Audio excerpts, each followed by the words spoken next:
Rams versus the Seattle Seahawks out here in SoFi Stadium. What a massive game this is. Rams busting out the midnight, I think it's black, rivalries uniforms. That should be fun. How are these Rams going to beat these Seahawks and claim first place in the NFC West? Well, me and Mark, we'll talk about that next on this Keys to Victory episode here on the Rams Up Podcast Network.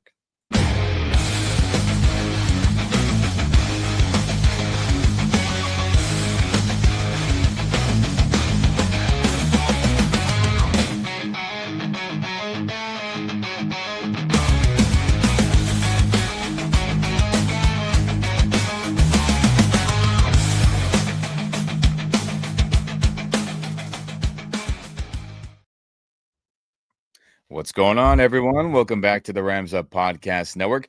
I'm Ian.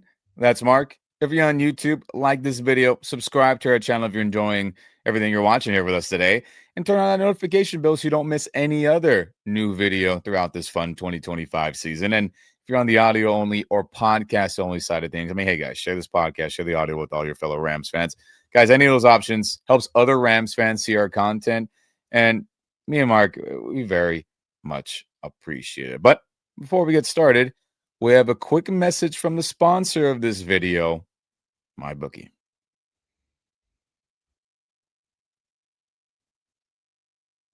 Yeah, we have teamed up with MyBookie. Go to their website, mybookie.website/join with Rams Up. Use promo code Rams Up, and up to $500 in bets is fully covered. And I've been doing pretty good recently with the little tips I've been sharing on the channel and on the podcast. This week, I took a quick look, and I'm kind of feeling the Giants +7 over Green Bay.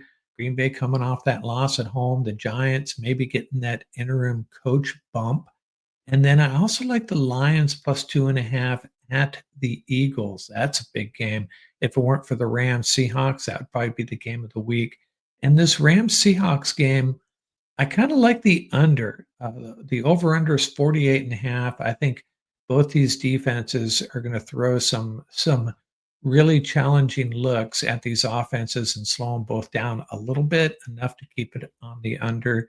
Those are my tips this week. So you know the drill. Don't use your grocery money, and maybe consider betting the opposite of my recommendations, but use that promo code on the MyBookie website, promo code Rams Up.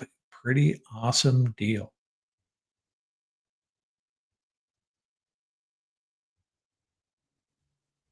Thanks, MyBookie, for sponsoring this video. And shout out to you, Mark, all the great advice. If you want to earn some good cash this upcoming week 11 weekend, I should say. But oh, baby, everyone, we got Rams versus Seahawks in this week 11 matchup. Guys, this game is huge for a gazillion different reasons, right? I mean, we have the mega games that it feels like they've always been. Rams Seahawks, even when the Rams were in St. Louis under Fisher, those games were pretty massive. And they've had big playoff matchups, right? Mark Bolger and the Rams with Marshall Faulk still playing, beat them in 04 in the wild card, right? We had the big playoff game in 2020 where we upset them, where it was John Wolford till he got concussed. And then all the other big regular season matchups that were pretty crazy too. So, Mark, battle for first place. This is a big one.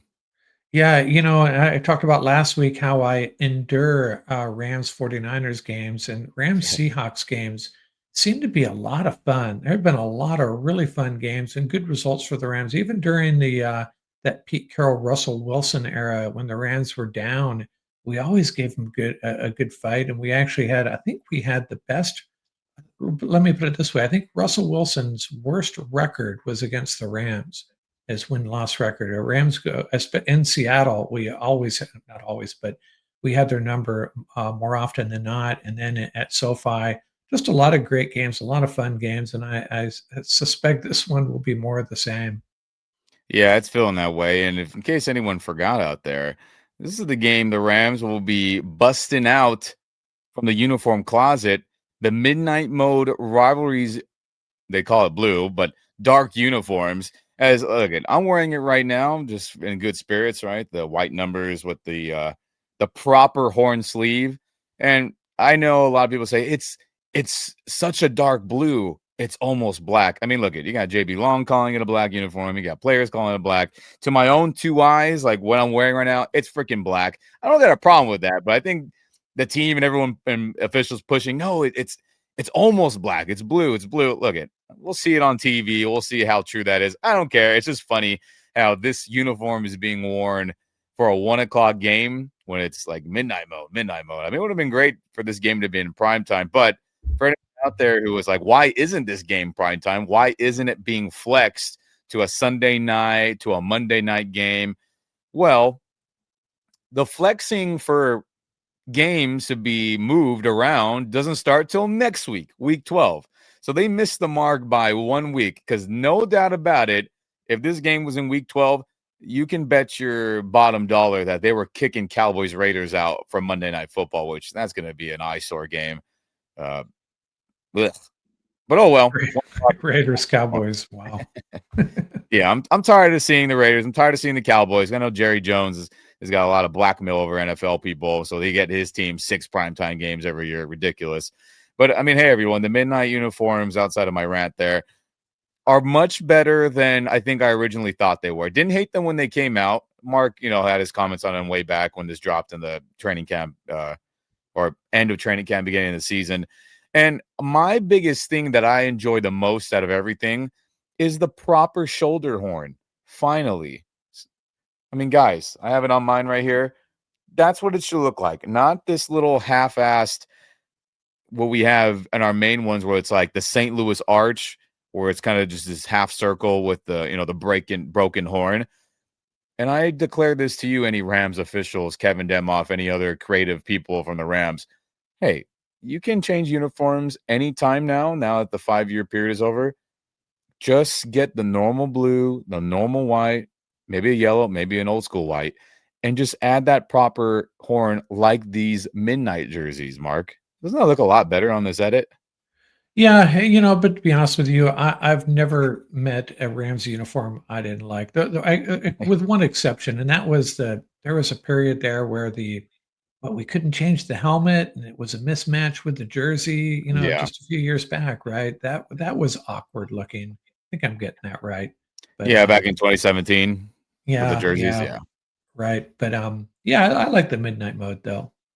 Yeah, again, the midnight mode got the blue and yellow pant stripe. I think the blue's a little gradient. Not a fan of that, but we'll see what it looks like in person. And again, a proper shoulder horn.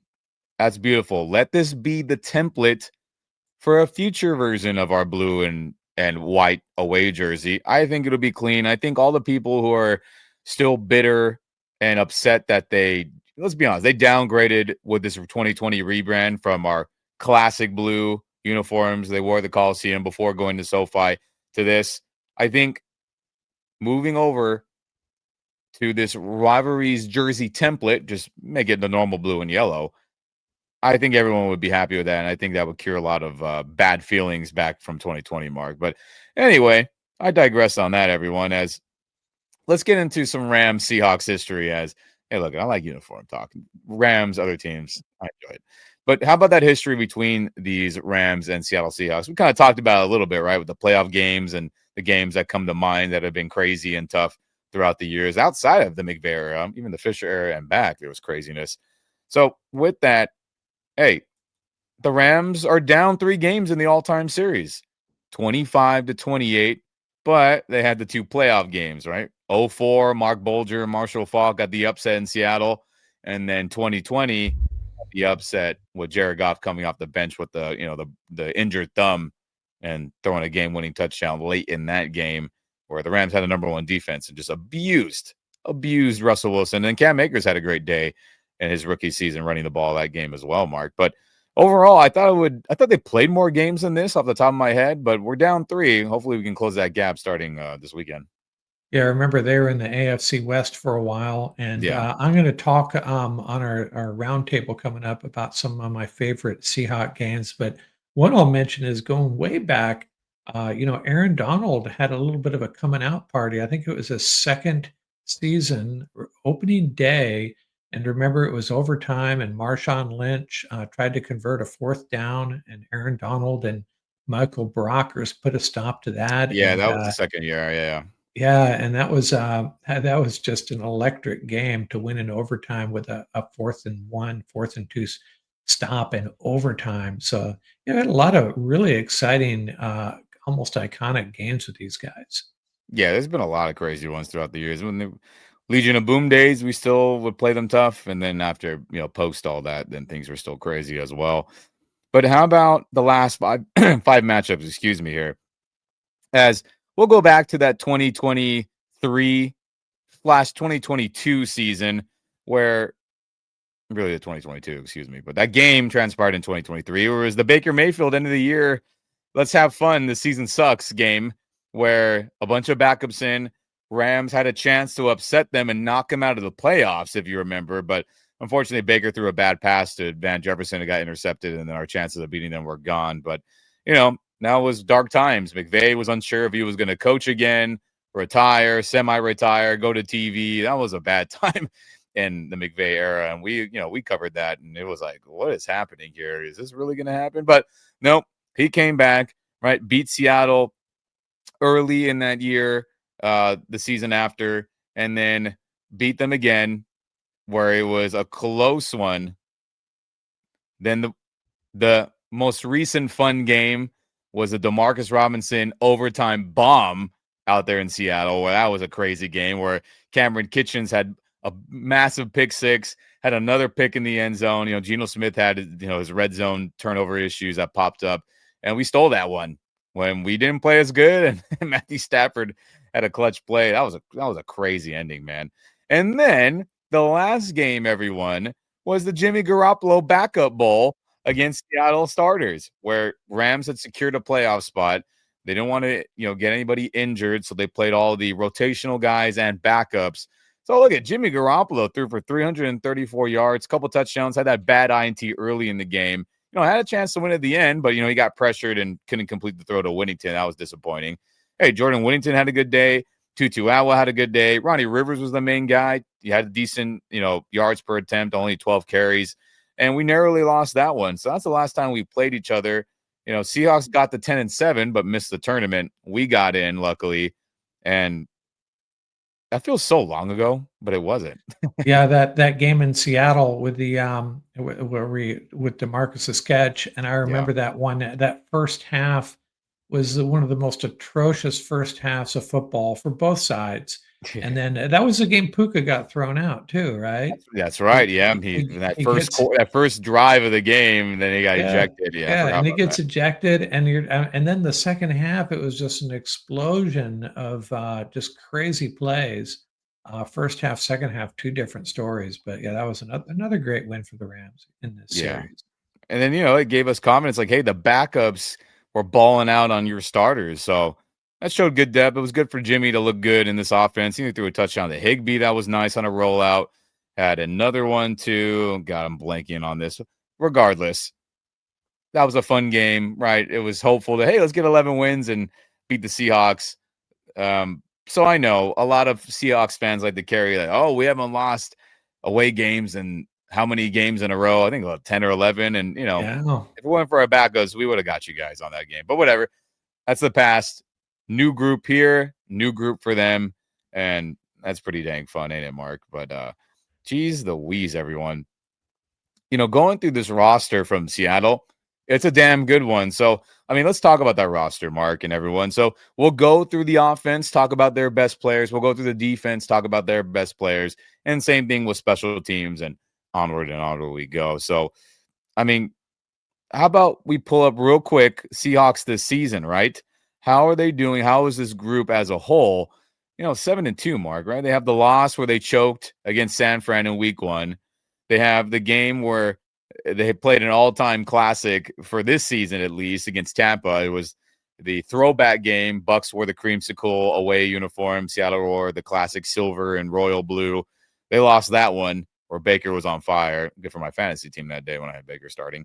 And then they've just been on a roll since, right? I mean, their 2 losses are to 2 teams that at the time weren't so injured, were good, and they've just been kicking everybody's ass, Mark, this roster. Well, the thing that stands out is you're just putting up a ton of points too consistently. I mean, Yeah.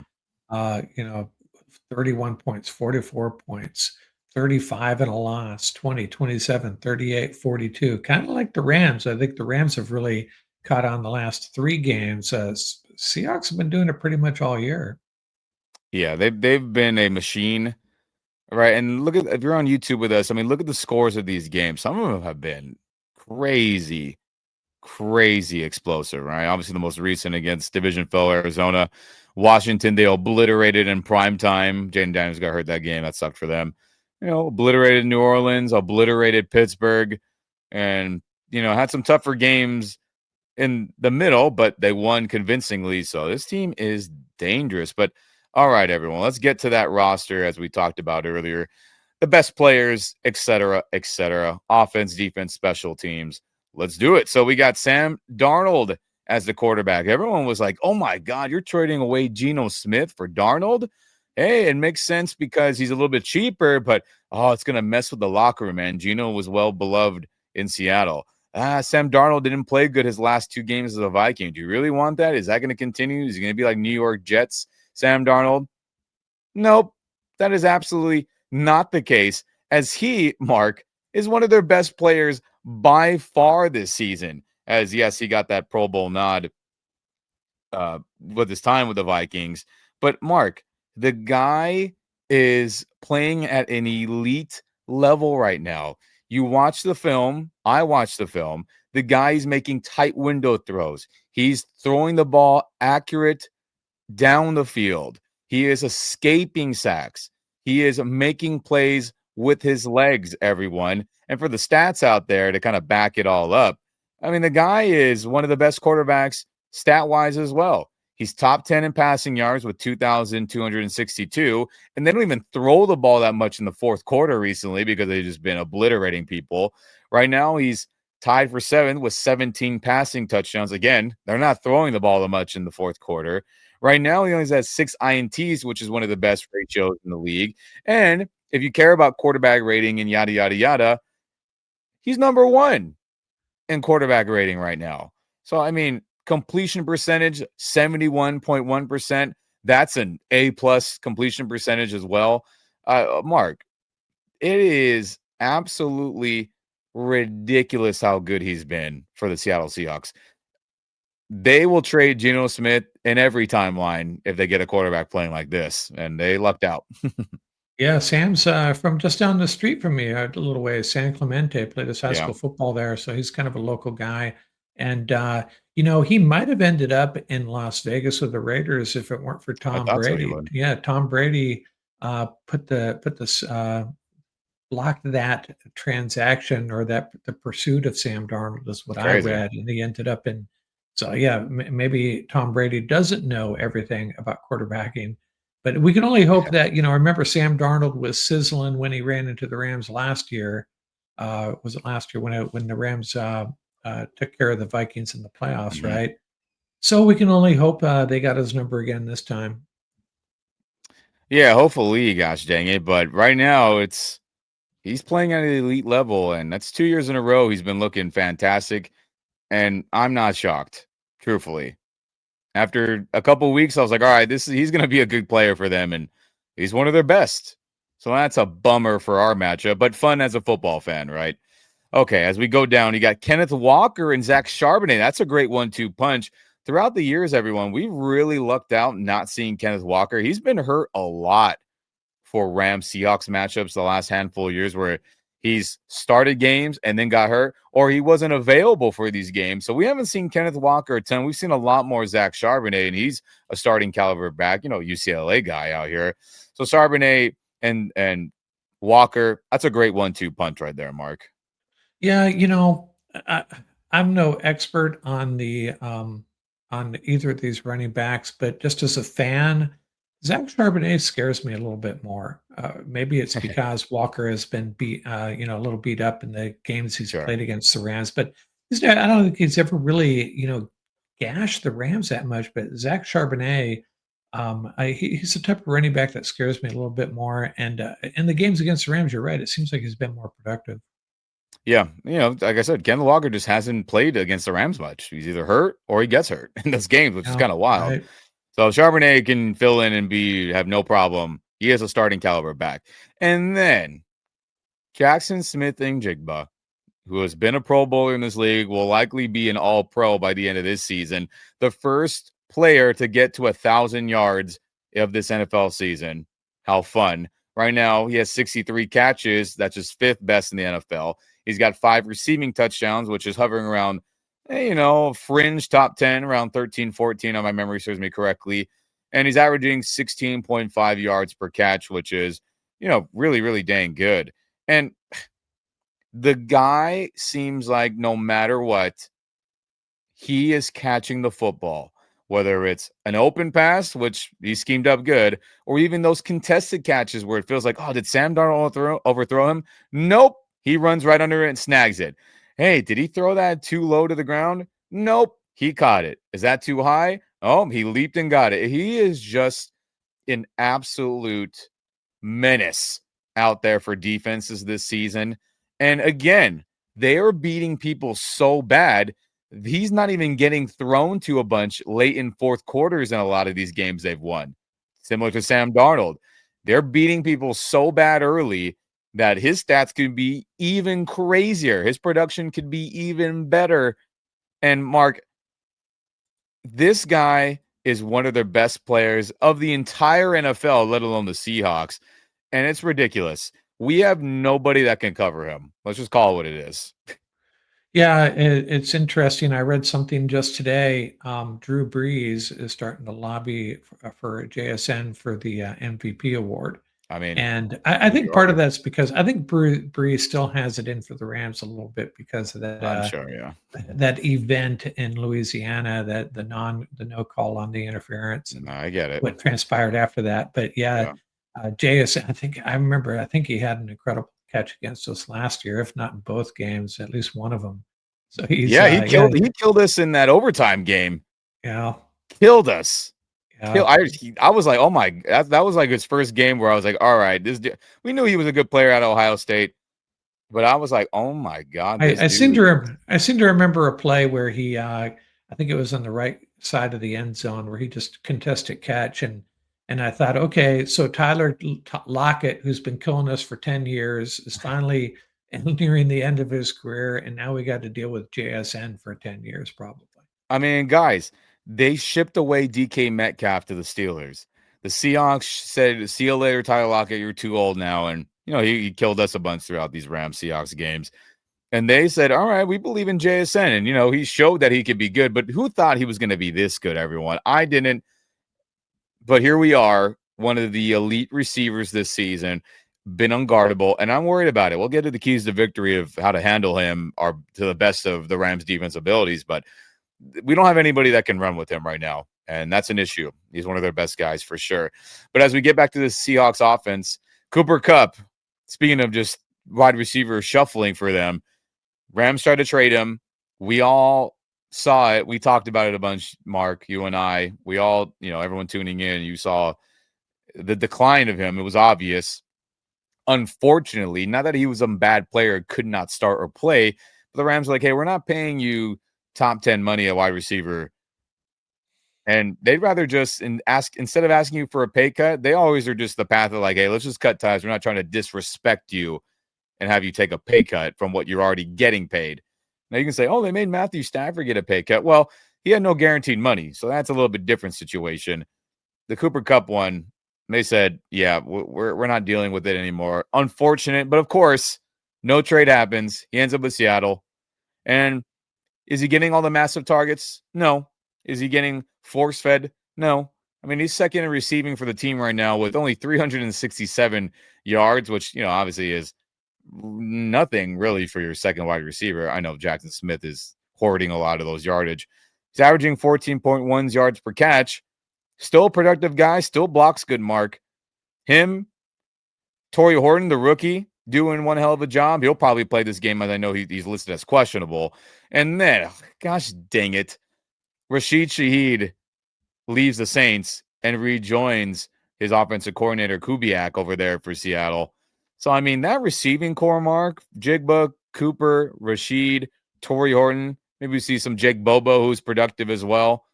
That's a good group, man. and they got a lot of guys that could kill you in the right moments. Sheed, Cooper, Torrey. Ugh. Yeah, Cooper had a big catch last week. I think it was a 50 plus yarder.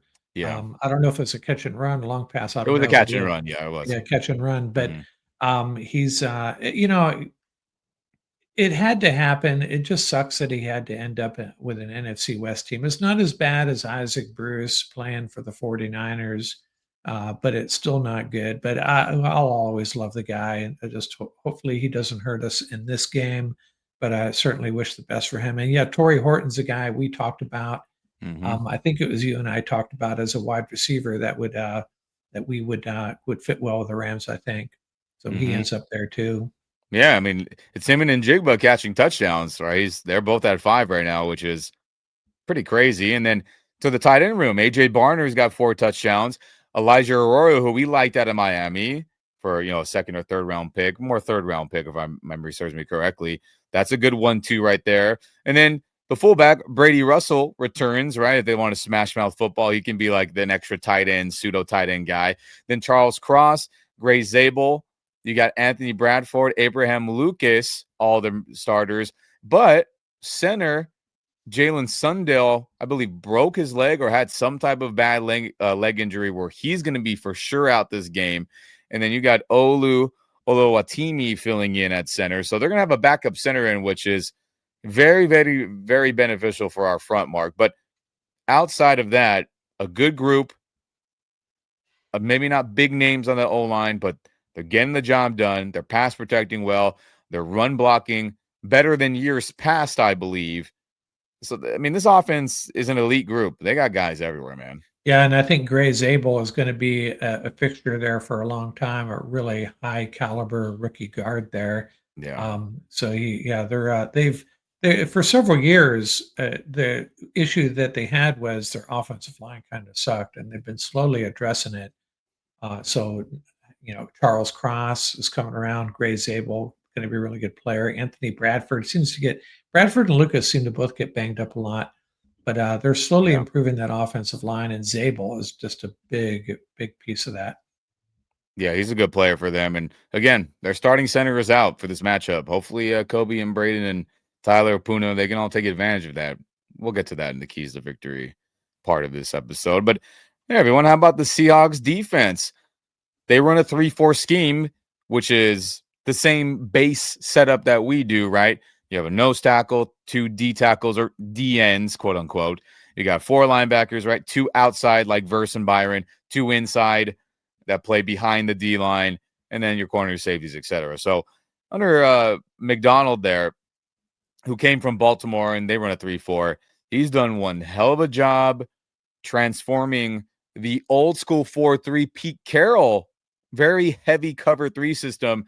And within a couple years, Mark, I mean, he's really transformed it for these guys to be able to play in this 3-4, Baltimore Ravens type defense, which is very multiple, does do a lot of different combo coverages, and they don't rely on one type of zone coverage like the old Seattle 4-3 cover 3 style.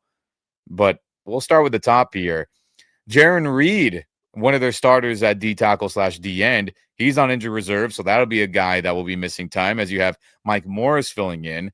You have Byron Murphy the second. Everyone was like the second coming of Aaron Donald, remember? And let's keep it real. For anyone who out there that forgot about this, Rams tried to trade up and get him multiple times in that draft, but we got Jared Verse. Everything worked out beautifully in that aspect. He's filling in. They have him playing nose tackle because he's just clogging up the middle more times than not. He's one hell of a D tackle. Then you got Leonard Williams, the former USC man who was with the Jets, got traded to Seattle, I think, in the second round pick many years ago under Pete Carroll. He's been one hell of a player. They extended him. And guys, he is one of their best players by far, in my opinion. Let's pull up some of his stats that have been really, really good for a DN / D tackle in this scheme. So right now, he has 37 total tackles, which is 6th best on the team right now. Pretty dang crazy, right? For a defensive tackle. He's got 19 of those as solo, and he's got 18 of those as an assist. So he's around the ball a ton. Right now, he also has 5 sacks, 5 tackles for loss, and a pass deflection. So this guy wreaks havoc. Everyone thought they overpaid massively, but it seems like, hey, when you leave the Jets, good things happen, Mark. And he's been one hell of a player, whether it was the Pete Carroll 4-3 era where he played that, or now he's playing more three technique style, right? Outside shoulder of the guard, like our guys do. And he's still kicking ass. One of their best guys. We got to double team this dude more times than not, or we'll be in trouble, honestly. Yeah, this seems like they always have a really active defensive line that gets after the quarterback and gives us Yep. trouble. And Leonard Williams, yeah, it's not fun going against him. But yeah, I think we're going to be able to run the ball on these guys, but we're going to have to take care of Williams and Murphy to make that happen for sure. Yeah, and they got a good group, everyone. So there we go, Leonard Williams. And then they acquired DeMarcus Lawrence, who was a Dallas Cowboy. And remember, he was talking all that crap to Micah Parsons and like, yeah, stay over there with the losers of the Cowboys. I'm paraphrasing, but he's not wrong. Micah Parsons no longer on the Cowboys. That was a funny little beef in the offseason, if you guys all remember that. He's been a multi-time Pro Bowler, and he's had some so-so years with Dallas the last handful of years. But, oh, what a shock. He joined Seattle, and he's kicking ass yet again, and he's one of their best players as well. How fun. Then you got Drake Thomas, Boye Mafe. You also got, Nwosu, a former LA guy. They're all rotating in at the outside linebacker and inside linebacker spots, doing well. And then old pal Super Bowl champion Ernest Jones is easily one of their best players. How fun we live in this timeline, Mark, where we gave up on him and we talked about it. People say there are other things behind the scenes that went on, maybe character-wise. No one's really said that, but they're alluding to it. Other Rams content creators who are in the know. But we talked about it. We thoroughly believed back in the beginning of last year when they sent him away to Tennessee that knee problem he was dealing with, that whole training camp off season, the knee issues he had in season prior where he just unexpectedly missed games. I think they just gave up on him and they didn't want to deal with the health. That, him in a contract year, whatever behind the scenes things were going on, which is kind of crazy. It seems so out of character for Ernest, but what do we know, really, I guess. What a complete backfire that was. Went to Tennessee. Tennessee just always sends away good players, just like, they do every couple years, it feels like. Then he goes to Seattle, balls out, and they extend him, and he is one of their best players by far. Ernest Jones right now has 65 total tackles. He has 31 solo. He has 3 interceptions, which is 4th best in the entire NFL right now, everyone. How fun is that? He also has, my goodness. On top of all that, he's got half a sack. He's missed time, 31 solo, 34 assisted tackles, 5 pass deflections, right? Has been A+ in communication. He looks quick. That knee doesn't look like an issue at all. And gosh dang it. Of course he ended up on Seattle, and we got to play him for many more years to come, Mark. Yeah, and he was, at that time, before that season, before we traded him, he was starting to emerge as just one of the top linebackers in the league. Mm-hmm. And, the contract issue, and you wonder if the knee and him, I'm not going to accuse him of, leaning, kind of making up an injury to force a contract situation in his favor. I don't know what was going on, but I think you're right. The Rams just said, we can't deal with this. And they don't deal with that stuff. They just move on from players. It doesn't matter who you are. But again, a bummer. He ended up, he goes to Tennessee and then he ends up back in the NFC West. That Of really course. sucks.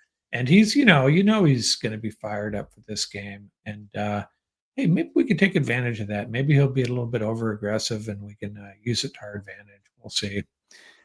Yeah, we'll see. But, we didn't play him that first time around in the overtime win. We did play him when it was the backups playing in that Week 18 game.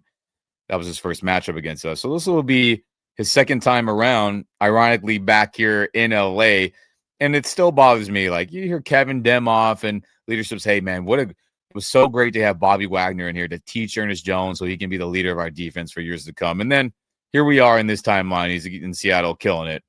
What the hell, man? But it is what it is. Nate Landman, Omar Spates, they're doing a good job. Dolak filling in. It's not the end of the world, but son of a gun. He's Yeah. questionable, but he's putting out tweets slash posts, excuse me, whatever the proper terms are for Twitter X, that he's rising from the dead. He didn't play this last week. He's going to play against us this week, everyone. That's he's limited in practice. We'll get to the injury report later for everyone, but bleh. But hey, how about that secondary? Well, you got Devin Witherspoon, a Pro Bowl guy. And to my film watch and everything else, everyone, he has been one of their best players this season as well. As number 21 there, hasn't been, blowing up the stat sheet, right? Only has 28 tackles. He's got half a sack. He's got one pass defended, no INTs, but he's really looking good in the Seattle scheme, everyone. And really that whole secondary. He looks fast. He looks decisive. He looks disciplined. And you want that in your number one corner, right? And I just think right now, Mark, there's not a lot of corners who are playing elite football. You could argue right now that Witherspoon is playing some elite football. He'll definitely get more Pro Bowl nods. He'll definitely get, depending on who you ask, will get some all pro votes. But based on the film, has it been like, oh my God, A plus? Of course, that's not what I'm trying to hype him up as, but he's been one of their best players and a leader in that group, a multi-time Pro Bowler, and he's got that ability where he's got the wherewithal to out of nowhere shut a guy down. It seems like every couple of games, and hopefully we get a bad version of him. But in this Seattle scheme right now with McDonald, I don't think that's happening. Yeah, and he's exactly what they expected. When it was a bit of a surprise when Seattle drafted him. I think it was 6th or 7th overall, and Yeah. nobody saw that coming. And as soon as they drafted him, I was like, "Oh gosh darn it!" A great corner. We're going to be going up against a great corner twice a year. A shutdown. I guess you could call him a shutdown corner, close to it. But yeah, another great Seattle, and they've had a bunch of them. Another great Seattle cornerback. Mm-hmm. I know. Shocker that it all happened, right? But how about the rest of that secondary as I get the right slide here? There we go. I mean, everyone. Kobe Bryant at safety's playing good. Tayo Kota is playing good football. Reek Woolen, who has had, a couple shaky moments against us. He's been a Pro Bowl guy. He's playing good football. When Darion Kendrick was filling in at those outside corner spots, he was playing good. Another Rams reject, you can call him. And he had 2 INTs and was balling for them. And then Nick Emenwari, who was a guy we really, really liked, Mark coming out. We were like, hey, maybe not a first round. If the Rams took him in the first, we would have hated it. No, we definitely said, hey, that second round pick, that's worthy. He's a worthy guy of that. And he went to Seattle and he's been balling out. A hybrid, kind of like Quinn Lake, plays safety, can play the slot. He's been more of a slot guy based on film, and he just plays huge. He is a big guy. I mean, this secondary is an elite group right now, Mark. And has it been perfect all year because of injuries and whatnot? Have they been like, oh my God, all time? No, but they're damn good. They're one of the best in the league. And grand picture with this defense, Mark, they're a problem. And this is going to be a tough matchup, man. Yeah, I really thought I saw Manowari as a strong safety coming out, but I guess the Yeah. Quentin Lake comparison kind of makes sense. And Mm-hmm. and I know Woolen, I remember I think it was a year ago he got benched. He had some real issues tackling, but I guess he's No, he's bounced rehabbed back. that by Yeah. he came back from that. So they do have some chinks in their armor maybe. I'm wondering how this defense will deal with Terrence Ferguson, who I think could be a big factor in this game. But yeah, it's a solid defense, and you kinda knew when they hired this new coach, the Ravens former Ravens defensive coordinator, is gonna take him a little bit of time, but I think his Raven-esque defense has arrived. Not the 2025 version of the Ravens defense, but a couple years ago when they were just one of the toughest defenses in the league, and he's got it going here now. Yeah. How fun. Right. They find their version of Kyle Hamilton almost, Nick and Worry. They got the guys who have had up and down points. They're playing good. You got Rams rejects balling out, Ernest, Darion, and then all the other guys. How fun. But that's the beauty of football, right? You want to see your best, or you want to see your best players against other teams' best players. And we're going to get that for sure with offense and defense. But No doubt about it. The specialist too, everyone. Huh. It'd be nice to have an all-pro kicker like Jason Myers, who has been a Pro Bowler and all-pro in the past. He's been a long-time Seahawk guy, and he's accurate. He's clutch. He can kick it from far. Is he perfect? No, no kicker is, but he's a weapon out there. And then there's no different with their punter, Michael Dixon. He's been a Pro Bowler. He's been an all-pro guy. So he has the ability to boom it in, pin guys, pin a return game, and be a problem that way. And then good old Rashid Shaheed. How fun. He is, like we talked about against the Saints not that long ago. He's got that deadly return ability, as he has been a Pro Bowler and an All-Pro in the return game. He'll be back there for some kick returns. He's their main punt return guy already. And in case I didn't mention this earlier about his impact on the team, his best season as a pro, even though it was a small sample size, was the final year of Derek Carr last year, when Rashid had like 5 touchdowns in like 3 games and was just getting open deep on everyone. And that was with their current offensive coordinator right now for Seattle, Clint Kubiak. And if the Kubiak name doesn't remind you of someone, that should remind you of Gary Kubiak, who grew up in this modern West Coast scheme, coached the Niners when they won with Steve Young, the Super Bowl. He coached the John Elway Broncos when they won Super Bowls with Mike Shanahan, had a great team, or had really good teams with Houston when Matt Schaub was killing it in this scheme with Andre Johnson, and then won a championship with Denver with Peyton Manning in the 2015 season. So that's Gary, and his son, Clint Kubiak, has all the guys in place. And then he says, I want Rashid Shaheed. So I just wanted to point that out, everyone. On top of his return ability, we better watch out for him getting schemed open on offense too. I'm irritated that he went to the Seahawks. Like, really, Pittsburgh? You couldn't offer that extra 5th round pick to get him, or whatever it was, or an extra 6th. That was the difference in that trade. Gosh dang it. Yeah, and talking about the punter there, I swear I remember debating who is the best punter in the league, the Seahawks, Michael Dixon, or the Rams, Johnny Hecker. It seems like he's been around Yeah. that long, right? And Jason Myers too. Yeah. He's although he did have a big miss against us late in the game in recent years, and Holani, he made his mark this year. He was the guy, if I'm not mistaken, that covered that kickoff against the Steelers that the Steelers failed to cover, and he covered it in the end zone for a touchdown. So, yeah, interesting story there with him. He's a Samoan out of Samoa, actually. He's got that Polynesian power. We got our own Oh, guy. Hopefully he doesn't explode on us with his Polynesian power. But I know I want to rant about Shaheed and all that, but gosh dang it. They got a great team. They absolutely do, everyone. And they have tons of other great players outside of the ones we highlighted, as yes, Sam Darnold, Jackson Smith, Leonard Williams, Ernest Jones, and Witherspoon are the main 5. But as we talked about, they well, got a lot of difference-making ballers on this yeah, team. we didn't even mention because he's a backup, Tyrese Knight last week. What he did, him and Demarcus Lawrence, That's right. Yeah. like two identical plays, almost a sack, fumble, scoop, and score. Knight and Lawrence doing the damage both times. I know. How fun. How fun. But so be it. That's the beauty of NFL football, right? You want to be the best. You got to beat other teams at their best. And before we get to the other fun nitty gritty stats here, injury report, keys of victory, how about the head to head stats? How are the Rams doing thus far, offense and defense? And how are the Seattle Seahawks doing, offense and defense? So let's pull that up next. And we'll start with the Seahawks offense, as they're an elite group. They got elite players. So here's some stats to back up everything we talked about earlier with the roster. Right now, points per game, they are 3rd best, 30.6 a game. Elite.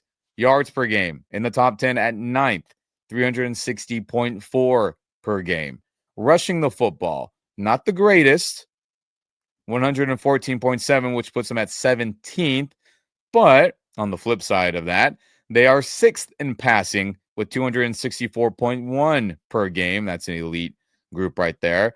Red zone percentage. How many times are they scoring a touchdown when they get in that red area? 67.74% of the time they are. That is sixth best in the NFL. That's an elite stat right there. Sacks given up. Sam Darnold and the Seattle Seahawks are the least sacked offensive group in the entire league with only 10 allowed. As you see, they are 32nd in sacks allowed. Ridiculous. What? Seattle's always had O-line issues, right? Well, not this year. And Sam Darnold's elusive nature and his good decision making has allowed that. That's the best. Elite. Turnovers, though, this is where this is very, very interesting, Mark. They have 16 turnovers, which is second in the NFL. They've turned it over just as much as anyone. A lot of them have been more with fumbles with their running backs, or even a receiver coughs it up, a tight end every once in a while. And then Sam Darnold's thrown his picks. Cooper Kupp had threw a pick on a trick play, or, he's never completed a pass when he was with us either. So is that shocking? But that's their weakness in this offense, Mark. They turn the ball over a lot and they fumble a lot. Well, then enter Nathan Landman. Yeah, no kidding. He's probably licking his chops then, right? Yeah. And yeah, it's really strange to have 16 turnovers and still, that's obviously one of the major factors in the win loss column Mhm. is not turning the ball over. But the fact that they're only 10 sacks, that's crazy. So this Yeah. could be a case where the Rams just have to be disciplined in their pass rush and make sure Sam Darnold gets rid of the ball, and that doesn't extend the play.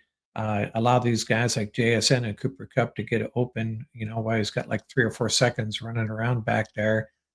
Yeah, just a disciplined pass rush, force them to get rid of the ball, and cross your fingers and hope our secondary can get the job done. Yeah, and again, one more time, I know I talked about it with Rashid Shaheed a little bit earlier, but this modern West Coast offense is very, very similar to the McVay version we run now. Again, not every play, not exact verbiage because things change with the guys you got, but the core roots are the same as the Niners, the same as us, the same as the Packers, the Vikings, the Falcons, and the majority of the league. And now, not everyone runs it as good, as that's really dependent on players and play calling. But my concern is, though, Mark, is that Mac Jones with backups multiple games in a row now. Again, I mean, Thursday night and then this recent game has looked good against us. Sam Darnold in this group is significantly more talented than the beat up version of the Niners that moved the ball on us, have scored 24 or more points on us, 0 sacks in pretty much all these games, or 1 sack in 2 games. Rams better figure this out because if we don't get our act together, this offense will light us up because we haven't performed well against it this season. That's a little thought. We'll get more to that in the keys of victory. But as we move on to the Rams defense, everyone, still a great group, but they're dropping down some stats, which is a little irritating to see, but still a good group overall, right? Points per game given up, second best in the NFL, 17. Great to see from the Rams D. Yards per game, 11th best, 312.9. You like to see more top 10, but they're right there. Rushing, only 96.9, which is top 10, ninth best in the NFL. But passing, and a lot of that has to do with Mac Jones carving us up 2 games in a row. That's really skewed this stat, which puts us at 18th best, right? We've talked about the issues at corner, right? The scheme from Shanahan, and they did a good job this last game against the Niners. So that's really screwed us up. That's what puts us at 18th on the bottom half of the league. But red zone, how good is the Rams stopping teams from scoring touchdowns when they get down there? We're second best. Only 46.43% of the time they're giving up a touchdown. That's elite. Fantastic. How about sacks? We're top 10, eighth best with 27. But we have multiple games in a row now where we've only got, 1 sack, no sack here. Got to see better from how talented this group is, but still very good. And then turnovers. We're top 5 with 14. So overall, Mark, this Rams group is still a great group, but they got flaws. And we've seen a good coach, a good scheme on offense, we can get got. And luckily our offense pulled through, but we had a game where they didn't and we lost. So it's going to be a crazy matchup, Seahawks offense, Rams defense. Yeah, and I've seen some frustration on the part of the Rams, cornerbacks and safeties too against the 49ers in both Yeah. games where they're just a little flabbergasted, what's happening here. And yeah, I think Chris Shula is going to have to scheme it up a little bit differently moving forward when we play these offenses like this. And I don't know what the answer is. Maybe some timely blitzes, change up the coverages. Yeah, I'm not sure, but yeah, it's a scary matchup for sure, but, hey, let's not forget, it's a scary matchup for them too. No, no doubt about it. And how about the scary side they got to deal with on the Rams offensive side of things? So we'll move over to how this group is cooking for LA. Right now, 27.9 points per game for the Rams. It's fifth best in the NFL.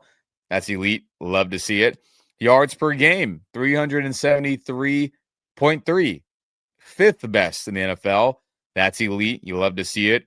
Now, rushing.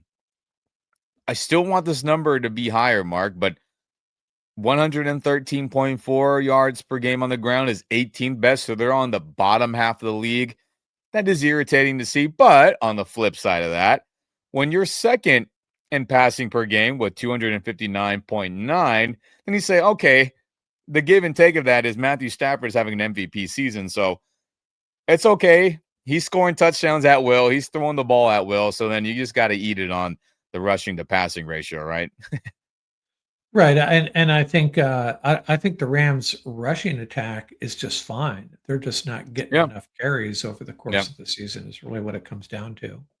I think so too, for sure.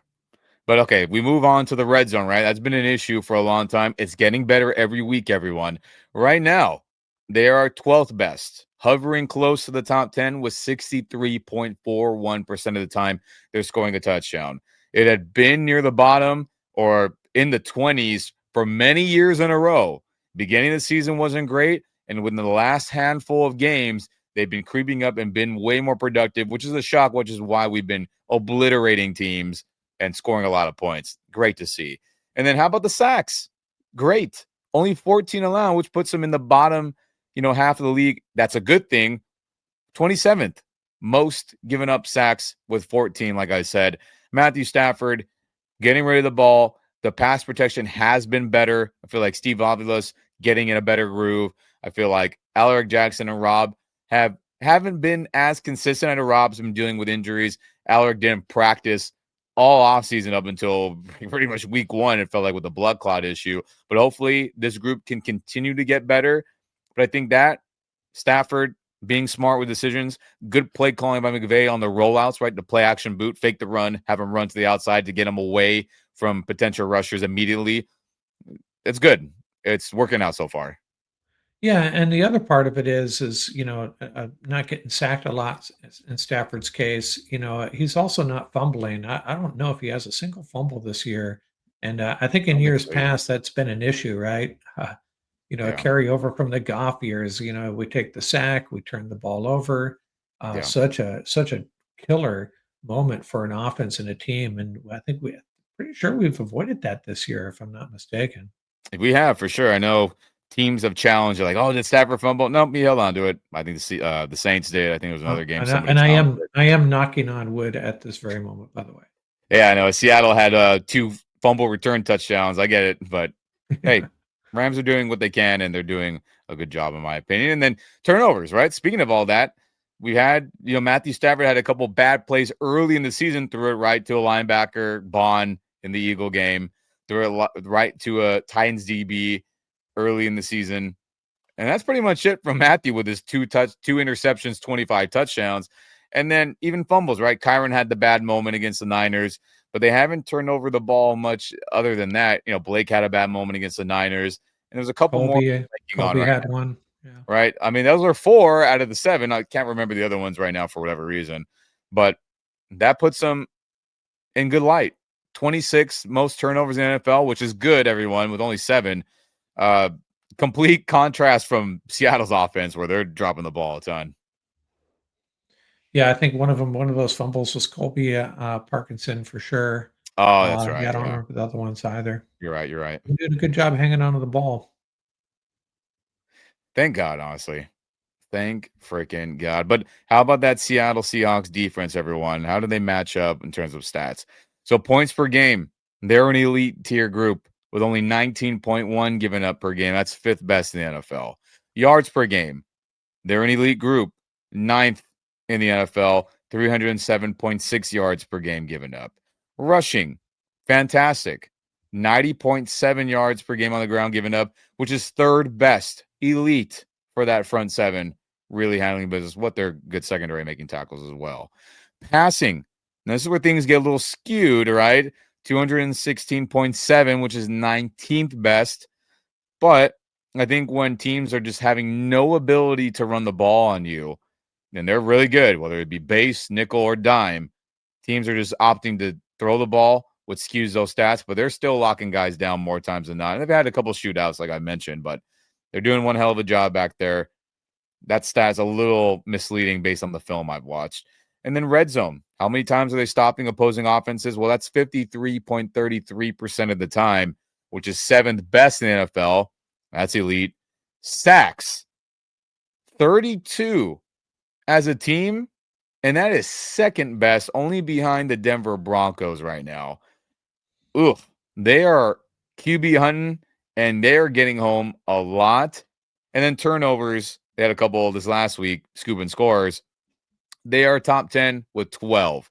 So, Mark, an elite defense, coached up well. We went through the roster, talked about how versatile these guys are, how guys are playing better under this Mike McDonald 3-4 scheme. It's this is a good group that shuts people down and are clutch. Yeah, one thing in our favor in this game, especially when you look at the number of sacks and how well this defense has played over the course of the season, is I wonder how much they've had to deal with 13 personnel, which this Rams Yeah. seem to be really finding their groove with that alignment, with that personnel group. So maybe that's something the Rams lean on even a little bit more, just to kind of keep Matthew Stafford safe. More power runs, quick passes, mix it up with their tight ends. But yeah, that number of sacks is really, really scary. Yeah, it's incredible. And again, we talked about how Stafford and the O line have been doing a good job in tandem, getting rid of the ball, good play designs by McVay. Well, it's going to get tested this game. How good is this group? How good is our group? And we're going to find out in a couple of days, it feels like. I mean, it's still early in the week, but it goes by fast. But man, oh man, everyone, there's the stats kind of back up how both teams have been performing. And before we get to nitty gritty of how the Rams are going to win, we got to talk about the injury report, right? Who is not practicing for concerning reasons? Who is practicing? Who maybe, guys were banged up and all that fun stuff. So let's pull that up now, everyone, as this is the injury report from Wednesday. Today, still a lot of time for guys to heal up, feel better, et cetera, et cetera. From the Rams' perspective, Devontae, looked like he pulled his back. That was a scary sight. Said it was oblique. He talked to the reporters after, said, hey, if I had to go back in, I would have went back in. So did McVay say that as well. So their concern wasn't high. He didn't practice, letting him heal up. Devontae status is that he will play per McVay. Everything's on track for him to show up. So let the man rest. We need him to score more red zone touchdowns. Got no issue with that. Now, this one's out of nowhere. Kobe Turner with the back. He had some issues earlier in training camp, Mark, if I remember. He was did not participate. That's a little, that came out of nowhere. Hopefully he'll be ready to go, as he's going to be a big part of getting home to Sam Darnold, stopping the run against, a backup center, which he should be able to exploit that matchup. So that's whack to see. Whittington with the back, but he practiced in limited capacity. And then Darius Williams with his shoulder, he was full go. As he didn't play much against the Niners, as they were being more precautious with him. It was more Kobe Durant, Forbes heavy, but he's full go. And then, of course, Tutu on IR, Akello on IR. But hopefully Kobe Turner is good, man. Ugh. Yeah, I really feel good about Laurel Murchison and what he brings to the table. Tyler Davis too, man. Yeah, it's a drop off, but I think it'd be a bummer, but we do have some depth there as well. Deshaun Johnson, more of a 5 technique, I think, but he's been inactive most games. He'd probably be active if Kobe can't go. We got some depth there. I think we'll be okay. Yeah, but yeah, he's a good player though. You want your best guy. The biggest game. I want my guys, but I get all your points. I mean, look at Tyler Davis, Murchison. They've all filled in pretty dang good, honestly. So it's it's a big blow, but it's not like the drop off is insane where it's like, oh my God, who's out there? Oh, he's getting bulldozed. We know Tyler and even Puna. Puna needed to play some traditional three technique. He could do it too. And he's got pass rush ability. So it's not the end of the world, but hopefully, Kobe Turner heals up. And as we move to Seattle's, injury report, they got a lot of guys that are dealing with something, right? Kobe Bryant, with their safety, he's got a personal thing going on. He did not practice. Hopefully, his life and everything outside of football is okay. You got Jalen Sundell, the center, right? We talked about him being banged up and hurt. He will not play this game as he was did not participate as did he break his leg, Mark? I want to make sure I get that right. I know I talked about it earlier. I think it was a break in his You leg. know I'm not even sure. I Okay. can look it up as you go on here. Yeah, so I with him again, a starting center that will not play this game, as I think he broke it against Arizona or he re-injured it with something in that capacity. So they haven't officially put him on IR, as maybe they're hoping it's not as it's season ending as it is, but I expect him to be an IR guy for at least another month of games. So he's not out there, of course. Torrey Horn, the touchdown guy's got groaning and shin, but he practiced. Josh Joby, the other corner, concussion issue, but he practiced. Ernest Jones, who didn't play this last week, he has a knee issue, right? But he's looked good. He'll probably play this week. He was limited. Jackson Smith gets the rest as he's been a baller. He'll play. Gray Zabel, he's got a heel issue. One of the other guards, but he'll play. He's practicing. And then AJ Barner with a calf, full. Bobo, the other receiver, calf, full. Christian Haynes, the other guard, Peck, he practiced. Cooper Kupp with a hamstring and wrist, he practiced. Cody White with his abdomen practice. And then Williams with his wrist, he practiced. So, again, Jaron Reed and then Jalen Sundell, two starters in the trenches. Those guys will not play against the Rams for sure. Everyone else seems like they're going to be good to go, Mark. Yeah, it's I'm so tempted just to discount injury reports at this point I because, know. man, you got to give a credit to a lot of these NFL teams because there are so many games where I look at the injury report and the teams that seem to be the team that seems to be most banged up. It's just people rise to the occasion and they play really good football and regardless of the Seahawks are missing, and the Rams for that matter, they're going to come prepared to play, and it's going to be a crazy good close game. Yeah, it for sure is. And with that said, everyone, how about the keys to victory part of this episode? As how are these Rams going to beat the first place NFC West Seattle Seahawks? Big time matchup. Rams wearing the rivalry's uniform, right? They chose to wear it against Seattle in this matchup as they had the options between them, Niners, or Cardinals. They chose Seattle.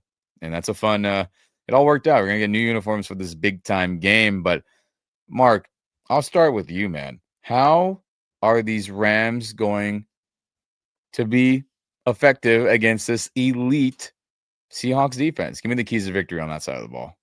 Well, in no other game is it going to be more important to hang on to the football, and in no other game is it going to be more important to actually kick some field goals. Yeah. And that the field goal part of it is still something we didn't get. We didn't get the answer we wanted last week in that regard. Probably feel a little bit better about our kicking game.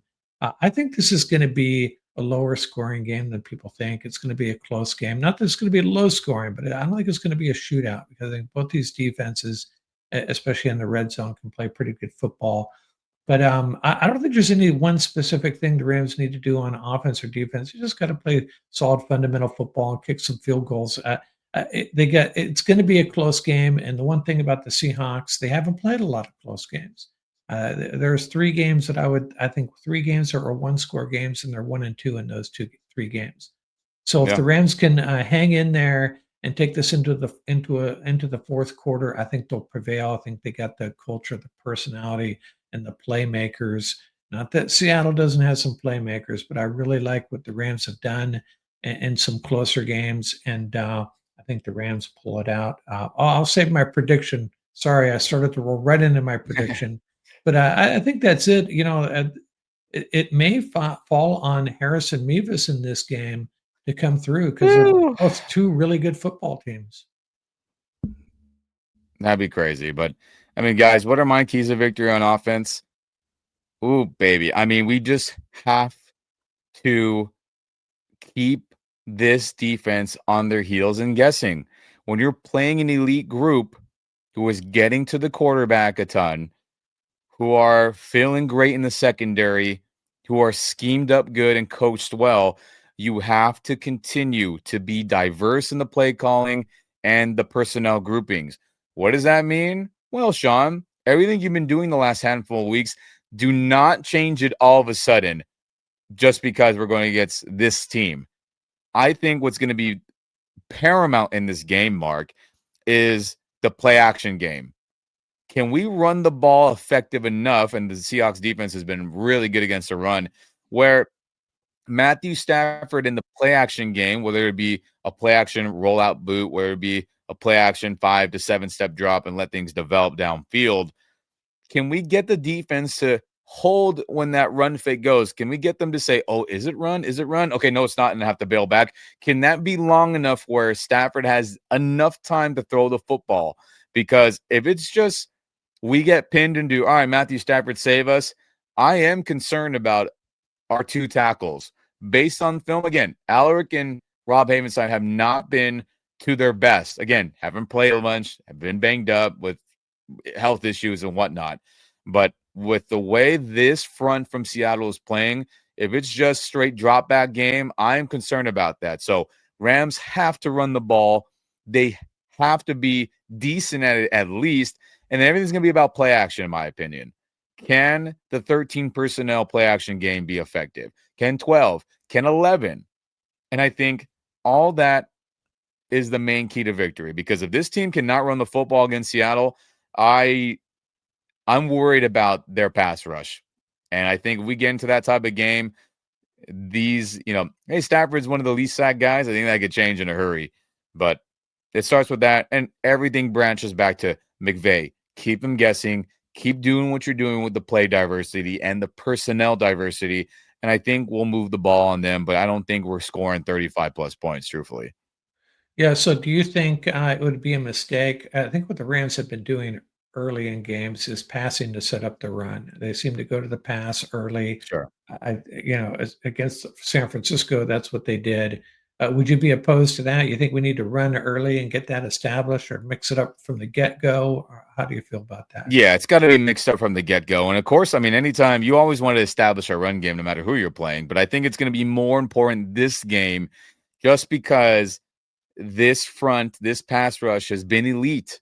Like, let's not, we've witnessed games in the past, Mark, where we're like, hey, let's not get into Matthew Stafford hero ball every other play because, that matchup doesn't favor us. And what happens? We've lost those games in the past where I thought McVay did not call a good game, was not diverse in formations or play calls. So this is a game to not go back to the bad McVay. We need good McVay like we've been seeing. And I think we will be productive. Will it be big touchdowns and big plays? I personally don't think so. I think it's going to be a hard fought drive every time. And they're going to stop us. Let's just call it what it is. But that is going to be paramount. Run the Yeah, I think that's football yeah. to set up the pass, in my opinion.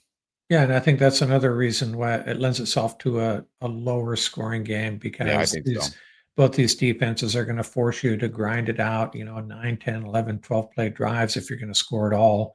I think they're both going to put some points because they're too talented on the offensive side of the ball, but these offenses are going to have to earn it for sure. Yeah, they are, man. And it's going to be a crazy matchup. Mike McDaniel's scheme versus this, diverse McVay scheme. We'll see who wins. But Mark, what are your keys to victory on defense? How is this Rams defense going to stop an elite Seahawks offense? Give it to me here. Well, it may come down to JSN, like you alluded Yes. to. I think we've been defending the run pretty darn good. We've been forcing quarterbacks to get rid of the ball pretty quickly. We haven't been piling up the sack numbers the last couple games. But yeah, it's making sure that there's no, we if both these offenses are going to have to grind it out and score, we don't. Last thing we want is JSN, ripping off a deep splash play for an easy touchdown. We just can't give up any big plays to this Darnold to JSN connection. Maybe as simple as that. If they're going to get their touchdowns, just make them earn it. So be it. We'll take our chances that we can keep pace with them and end up with just one more point for them. That's all we need. Yeah, that's true. I mean, everything starts with JSN for sure, but my keys to victory, everyone. I mean, they have to bracket coverage, Jackson Smith and Jigba. Are there going to be moments where we blitz and he's going to have to be one-on-one? Sure, of course, it's inevitable. But normal passing down situations, there has to be some type of bracket. It doesn't have to be a heavy bracket where it's very noticeable, not necessarily a double team like the people used to do against Calvin Johnson. Literally two guys lined up on him, which is wild that happened all the time. That's how good Megatron was. But some type of bracket, right? Someone has good leverage on the inside. Someone has good leverage on the outside. Whether how deep or far apart they play, that'll be up to the down and distance, of course. But we have no one that can guard him one-on-one. That's going to be an issue. We have our personnel grouping that is good in base 3-4, but can be exposed in the passing game. So when they go into their 12 or 13, I'm worried about that. Can Nate Lamont and Omar pass coverage? More times than not, they're so-so at it. Other times they're good, sure, but that's not their strengths at all, and we can be exposed heavily. So my main thing is we have to force them into second and longs and third and longs. We cannot let them get into, we can dial up any play we want on 2nd and 5, 3rd and 3, et cetera, because everything's open. And again, Nate Lamont and Omar, that is not their thing to drop into pass coverage a lot in this game, and we'll get exposed. Neither is our DBs, who are going to have to guard Jackson Smith, Torrey, Rashid Shaheed downfield, and then Cooper Kupp in a revenge game. I'm sure he wants to kill us deep down. He won't admit it. But can we get them into long distances? That means stop their run game. And then can we get home to Sam Darnold? Sam Darnold is like many other quarterbacks. You get pressure on him, he turns into New York Jets Sam Darnold, and things go haywire. He has been protected well. The scheme and the quick passing game and the pass protection overall, intermediate passes, deep shots have been A+ for them. So can we force Sam to be like, hey, you have to deliver and outplay our MVP quarterback? They have to do that, Mark, because if I think he has time, we're going to get diced up. I'm going to call it what it is. Rashid Shaheed, Jackson Smith, Cooper Kupp working the slot and being motioned around, Torrey Horton getting, time in there, and then they're two good younger tight ends. This is a big time matchup where, again, Clint Kubiak comes from this West Coast scheme, the modern version. We've played West Coast schemes this year with good coaches and good players. We've gotten gashed. This team is gashing other guys. Chris Shula has to come up with a good game plan, or we're in trouble, I believe, sincerely, because of the elite players they got playing good ball over there. So it's all going to be on, hey, one more time for you. Sam Darnold, 2nd and long, 3rd and long. Can you beat us? And I think that's our best chance to win, because if it's just anything's possible on a play in and play out, we're in trouble, man. Yeah, maybe we'll see some Quentin like blitzes in the early downs, especially to set up Yeah, those third and longs, and maybe we'll see a Roger McCreary sighting. Maybe we'll start to get maybe. him participating in this defense. It seems like we've been rolling with 2.5 cornerbacks for the last few weeks. So I really thought he was going to be impacting the secondary more than he has, and Yeah. maybe it's just a time for just a matter of him getting kind of blended into the defensive schemes they like to run. But he could help out this week. Yeah. So we'll see what the game plan is overall, but this is going to be a tough matchup, man. And things can go haywire quickly with just, they're a more talented group than our secondary overall right now. They got the speed, and It's going to be that's fun, worrisome. Ian. It's going to be a Oh, it's going fun to be a fun game. game, but, I keep it real. I keep it real here. Excuse me if my words get caught up in this. So, I mean, hey, everyone, time to get to Rams up. Early score predictions. We talked about the roster, their best players, the head-to-head stats, how the Rams compare to them, keys to victory, and of course, kicking game is involved in that. I know me and Mark kind of brushed over that a little bit, but hopefully we're scoring more points than not. As if Mevis has to kick anything, the thicker kicker, hopefully it's short field goals, so the pressure isn't 50 plus yarders because, we're at a disadvantage there too. Let's call it what it is. But as we get to this point, Mark, I want to point out one thing, and isn't in our favor, unfortunately, but this is just the truth. NFL teams who have worn their rivalries uniforms right now, and there's only been 3 of them, are 0-3 this season. Arizona wore them against Seattle. They lost. Buffalo Bills wore them against the Patriots. They lost. And then, oh my God, I'm blanking on the last team right now for whatever reason.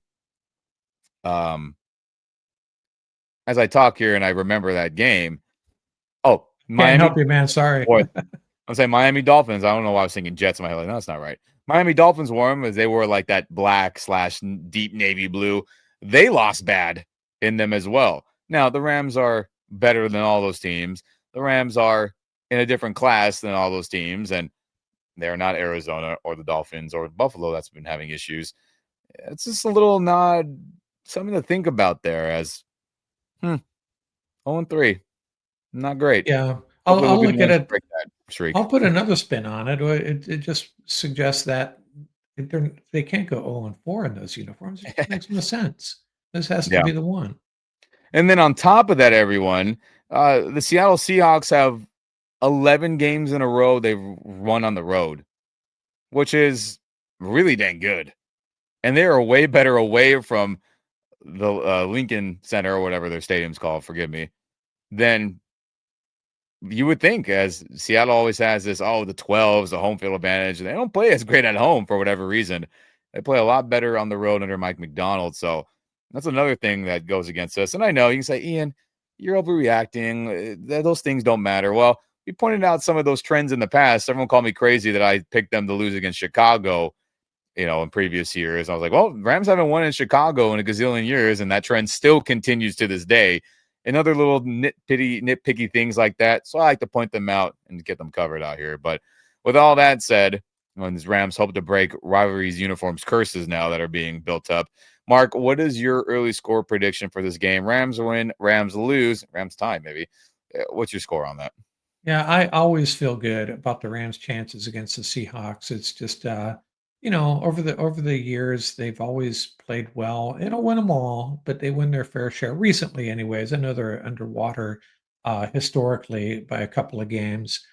But in this game, I'm taking the Rams. I originally said 26-23, but then earlier I realized I had said take the under, which is 48.5. So I'm going to go 24-23 just to add some consistency. So my score matches my advice of taking the under in this game. So Rams 24, Seahawks 23, which I think is the same score I predicted last week against the 49ers, coincidentally. Hey, that'd be a crazy one by 1 point and all that. But I'll be the bearer of bad news, everyone. I got Rams to lose this game 25-27.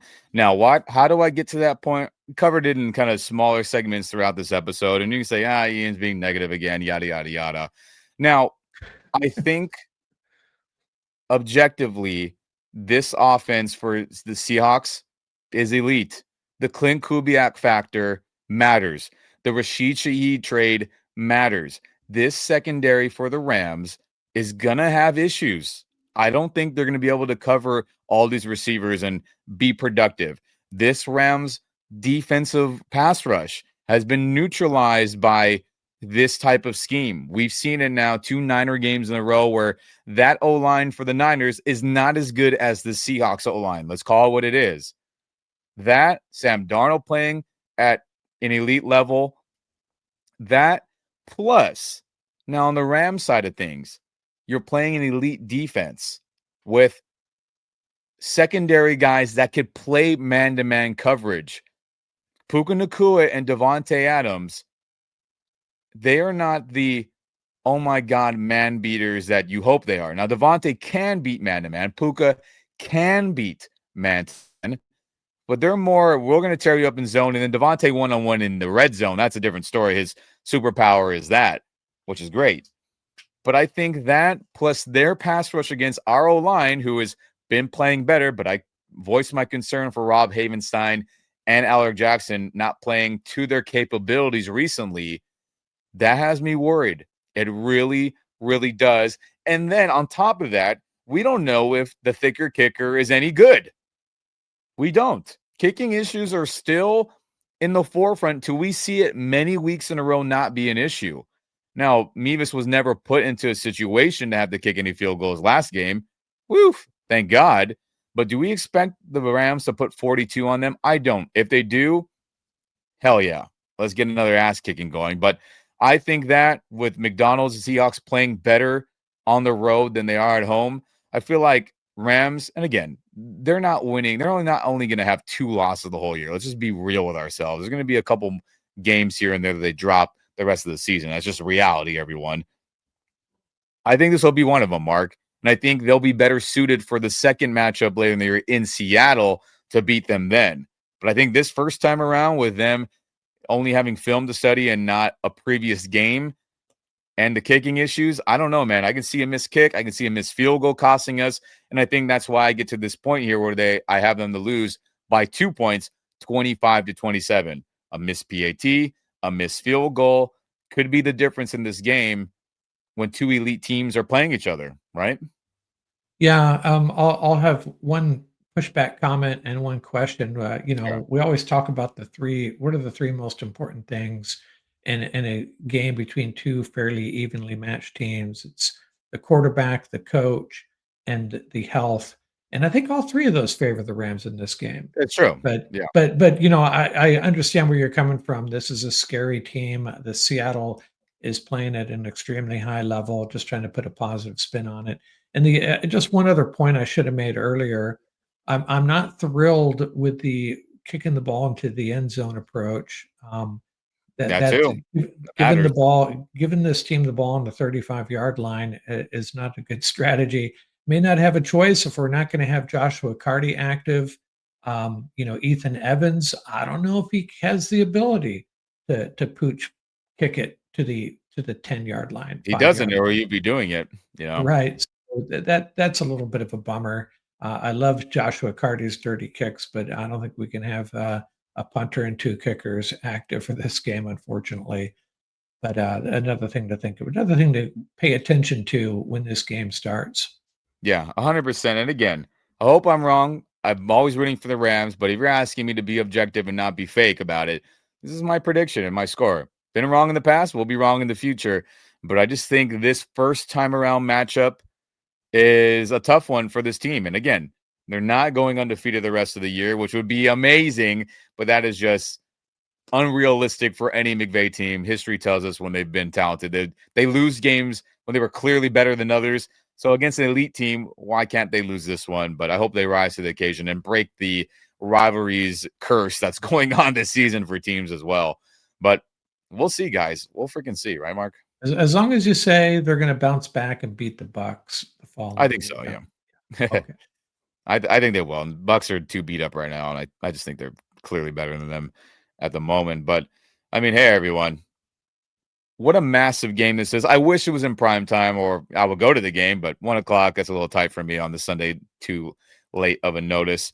But man, if you're out there, everyone, hey, rep your rivalries jerseys, right? You paid all that money for them, just like me, and you can wear them while you can. I'll wear mine on Sunday for the good juju to break that curse that's going on in the season with this new uniform setup for teams. And hey, be loud, be proud. I'm seeing other Seahawks guys saying, "Oh, Seattle fans are really going to show up for this game." Give me a break. When have they ever shown up in any Rams Seahawks game over here in LA? I've been to 4 of them throughout my years. Obviously, that's not that many, but Coliseum days, there were some there, but what, 10% of the stadium? I've been to a couple in the SoFi era. What, 15% then?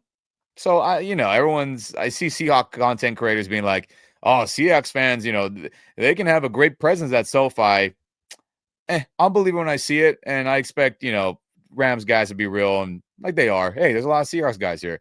I don't think that's going to be the case. So show up to the game if you can.